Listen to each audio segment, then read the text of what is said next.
Women in perimenopause and menopause are more likely to store fat in our belly area due to hormonal shifts, especially elevated cortisol and declining estrogen. According to research, high cortisol levels are directly linked to increased abdominal fat regardless of your overall body weight. If you've been doing all the right things, eating clean, working out, and that belly fat still won't budge, this video is for you because I am breaking down 7 things that I stopped doing that really helped me lose 50 pounds, the bloat, and finally feel confident in my skin again without punishing my body or starving myself. If you are tired of the calorie counting, tired of shame-driven health culture, and ready to work with your body and not against it. I am not a celebrity trainer or someone who's been out there sporting 6-pack abs. I'm a mom of 3.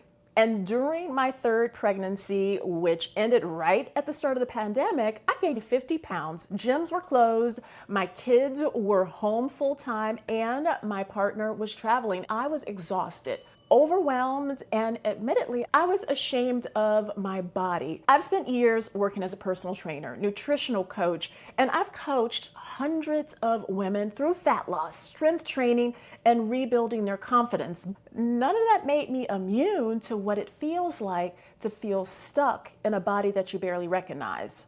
It's about stopping this war that we make with our body and learning how to work with it. For me, that actually meant getting back to the basics. Drinking water every day, moving every day, eating real food, and focusing more on how I felt than how much I weighed. What really changed?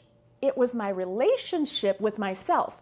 I started giving myself grace. I stopped chasing these extreme scenarios. I focused on habits I knew would actually move the needle because I wasn't just trying to look better. I wanted to feel like me again. That is what I want for you too. If you're still trying to lose weight the same way that you did in your 20s or your 30s, you're probably making things harder than they actually need to be. These are the 7 shifts that helped me drop almost 50 pounds and finally feel good in my skin again without starving myself, counting every crumb, or just living in the gym. Let's start with the first one. I used to think that eating less equaled weight loss. That was the sign that I was doing it right. Starving yourself slows you down. It actually shuts down your metabolism, tanks your energy, and sends your hormones into survival mode. If you're over 40 and you're under eating, you're not burning fats. You're actually just burning yourself out. I had to flip the script. I started nourishing myself. What that meant was building meals that kept me full, balanced my blood sugar, and supported fat loss without feeling deprived. The key player here is protein. Protein keeps you full. It supports your metabolism. It protects your muscle mass, and it reduces cravings like nothing else. That's why I start every single day with a protein-rich meal and why I aim for about 100 to 120 grams of protein per day. If you don't know how much protein you're getting, or if you're not sure what actually contains protein, I've got you. Download my free guide, the Ultimate Protein Guide for Women Over 40. It breaks down how much protein you need, easy food swaps, and what to eat to feel full and still lose fat. The link is in the description. Tracking your food can be really helpful, especially at the beginning. It builds awareness around your calories, portion size, and macros. But when tracking turns into an obsession, when your whole day is ruined because you missed your numbers, that's when it becomes a problem. You don't need to hit your numbers every single day, but you do need to understand your range and give your body what it needs to thrive and not just survive. I invite you to go watch my video called Are You Eating Enough? In that video, I will explain how undereating is one of the biggest mistakes us women over 40 make and how we can fix it with something called reverse dieting. I stopped hardcore workouts. So all that HIIT training, out the door. No more jumping around my living room like I was trying to audition for Ninja Warrior. And guess what? My body actually thanked me. See, we've been sold this more is better mindset when it comes to exercise, especially if you want to lose belly fat.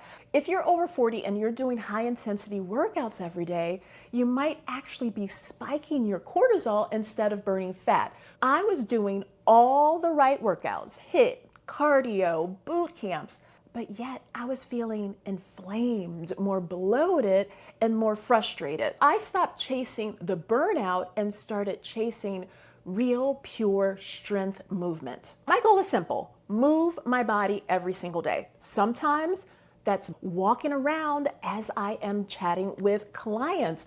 One of my best investments was a walking pad. I keep underneath my desk and I walk while I work, and my clients don't mind. I don't want you to go chasing some badge of honor by getting in those 10,000 steps. My motto, quite honestly, is just move your booty. If you're on your feet, in motion, doing life, you're already winning. I also shifted my focus to strength training 2 to 3 times a week. It supports lean muscle and keeps my metabolism strong. If you're like, okay, how do I get started without a gym? Don't worry, I've got you. There's a link in my description below of all of my favorite at-home fitness tools, from fitness bands to the walking pad, dumbbell vests. These are just simple, effective tools that I use in my daily routine. You don't need a fancy setup. Check out the link in the description to grab those. Bottom line, you don't need to destroy your body to transform it. And sometimes less really is more. Let's talk about something that credit when it comes to belly fat, energy, or weight loss over 40. Stress.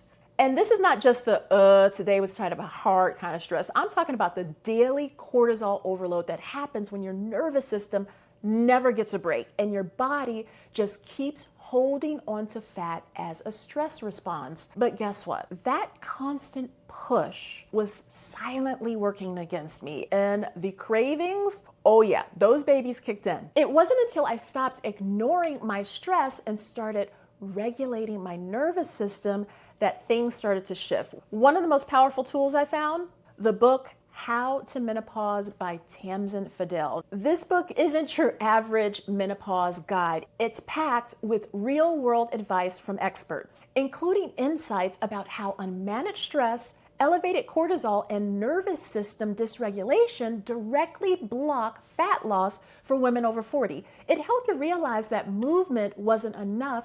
I needed stillness too. So here's what I started to do. I added breath work into my mornings. Nothing fancy, just some belly breaths before I reached for that phone.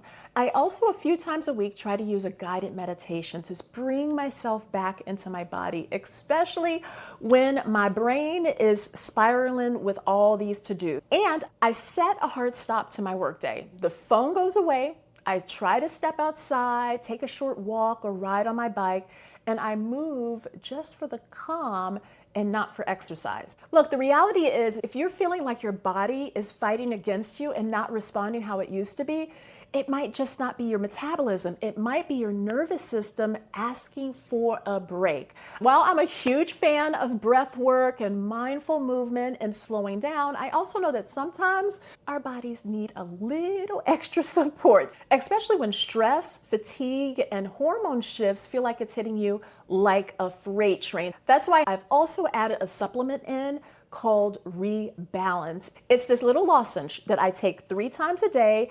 I've got the menopause version.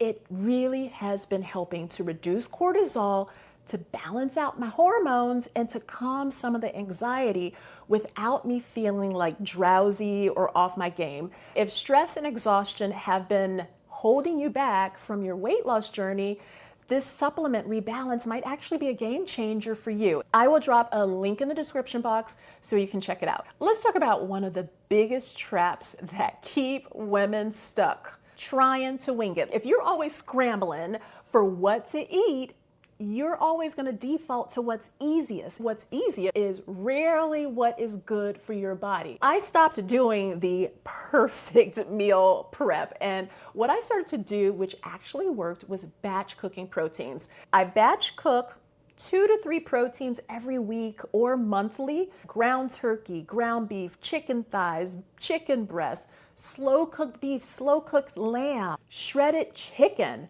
Also, hard-boiled eggs, because they last 1 week in the refrigerator. They're great snacks for your kids and even for yourself. And for my plant-based ladies, lentils, tofu, chickpeas.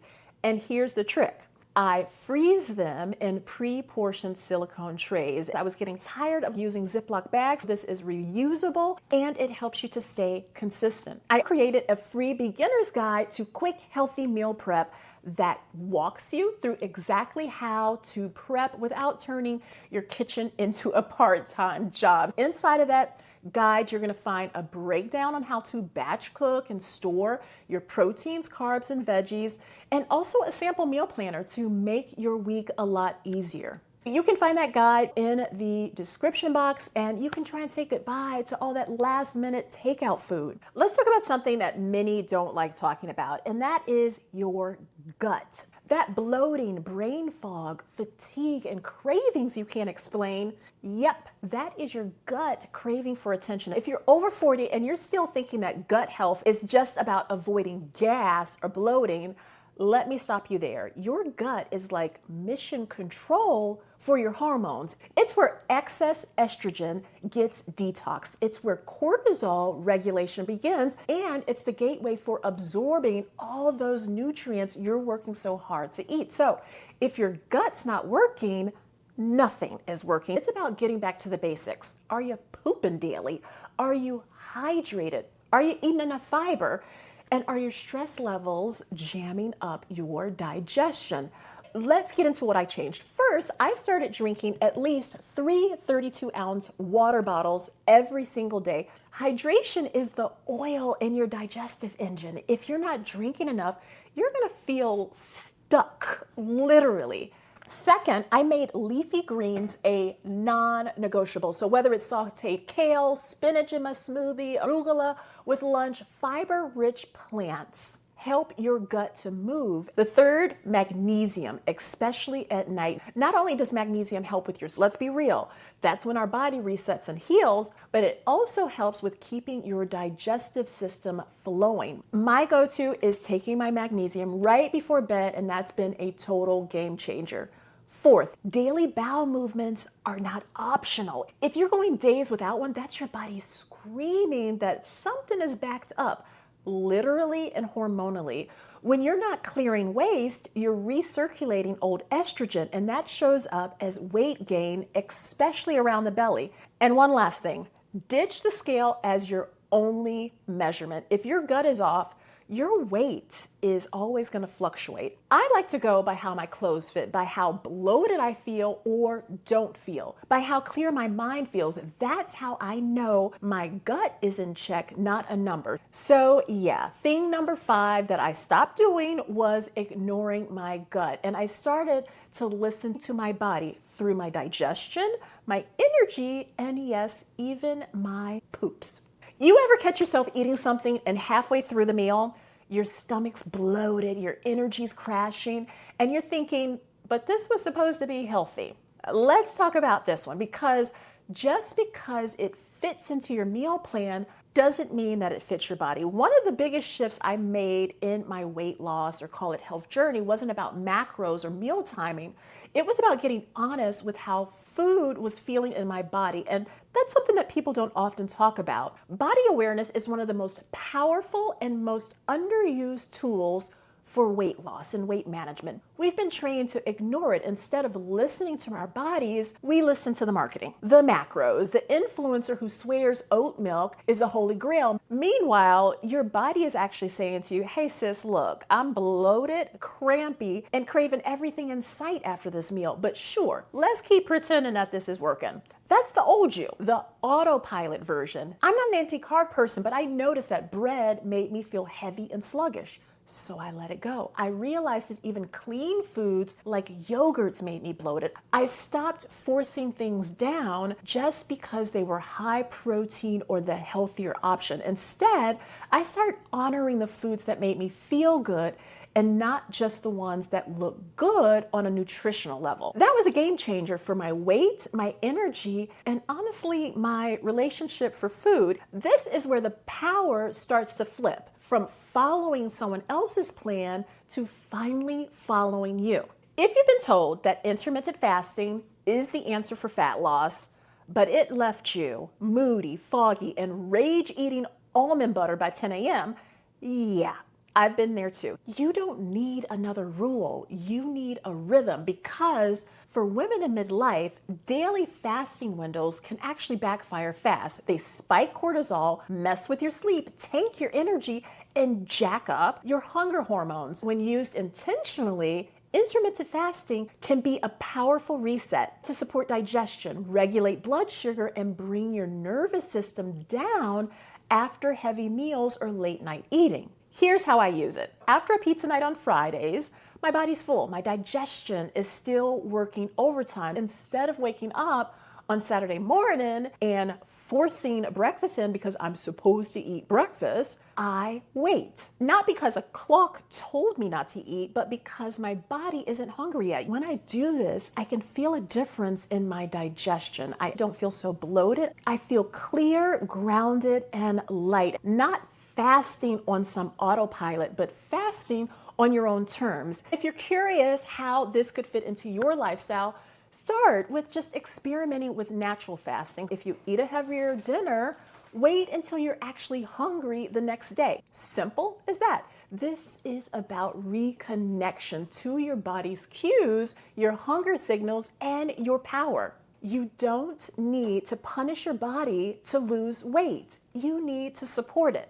Stop doing what's not working and start listening to what your body's been telling you this whole dang time. If you are still here with me, I know that you are the kind of woman who wants to do this the right way. Not the fast way, not the shrink yourself way, the empowered, watch me remember who I am way. There's one part of this conversation that most women over 40 don't talk about out loud: your libido. Cortisol, belly fat, and stress don't just kill your energy, they mess with that part of you too. If you want to feel sexy, alive, and connected to your body again, watch my next video, 5 proven ways to boost your libido in your 40s. It's juicy, it's science-based, and it's gonna shift how you think about midlife pleasure. As always, keep moving, keep glowing, because you are sexy, strong, and unstoppable.